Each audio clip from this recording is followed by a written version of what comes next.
We requested from Rockwell Residential Towers Condominium Corporation about the ownership and occupants of the said unit, Condo Unit 46-C. But ang sagot nila ay ito. Please be advised that we are constrained from releasing personal information based on your request because of the Data Privacy Act. May we know from the National Privacy Commission if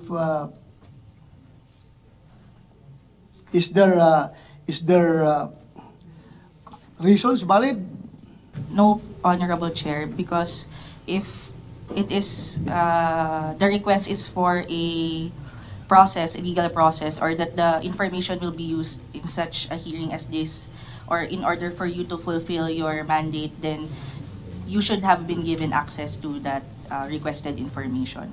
As long as you were able to explain or to give due notice that the requested information will be used for a legal process or a lawful process, then you should have been given that information. So, Kumsek, sabi na, Rockwell Residential Towers, Condominium Corporation. Yes, sir. Simple lang naman hiningi natin eh. Hindi naman ito nakakasira sa tao yung... But anyway,